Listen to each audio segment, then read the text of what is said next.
중국 이커머스 업체인 알리익스프레스가 공격적 투자를 통해 국내 시장에서 가파른 성장세를 이어가고 있습니다. 하지만 가품 논란에 이어 유아용품 등에서 발암물질까지 검출되면서 논란에 휩싸이고 있습니다. 15일 업계에 따르면 최근 알리에서 판매하고 있는 유아용품, 장신구 등에서 허용 기준치를 초과하는 유해 물질이 검출됐습니다. 서울시는 지난달 알리에서 판매하는 생활 밀접 제품 31개 중 8개 어린이 제품에서 발암물질이 기준치를 초과했다고 발표했습니다. 알리 저품질 상품 모니터링 강화할 것. 제품들을 자세히 살펴보면 어린이용 물놀이 튜브, 목재 자석 낚시, 장난감, 보행기, 치발기, 캐릭터 연필, 지우개 연필, 어린이용 가죽 가방 등 총 8개 품목입니다. 특히 어린이용 가죽 가방에서 프탈레이트계 가소제 7종 중 4종이 검출됐고 검출된 가소제 총합이 기준치의 56배에 달했습니다.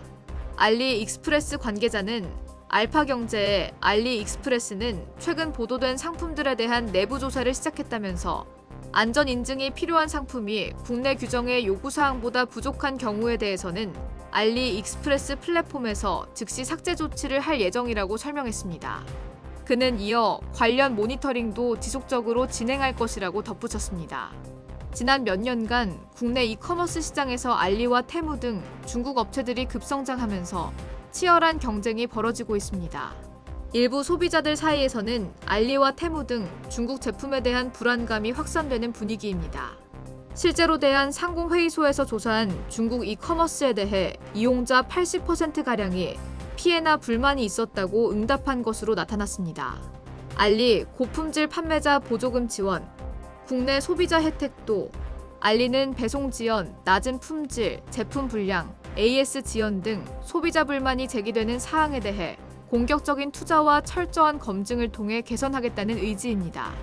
이를 위해 최근 알리는 양질의 중국 판매자 모집을 위해 100억 위안 투자를 통해 충성 고객을 확보하고 고품질 제품도 유통시키겠다는 방침입니다.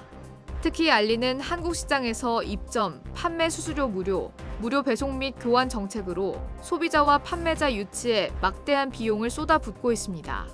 알리익스프레스 관계자는 품질 만족도를 높이기 위해 판매자 보조금 제도 등을 도입하고 있다면서 보조금 지원을 받는 판매자들의 상품은 국내에서도 직구할 수 있기 때문에 우리나라 소비자들도 혜택을 받을 수 있다고 설명했습니다.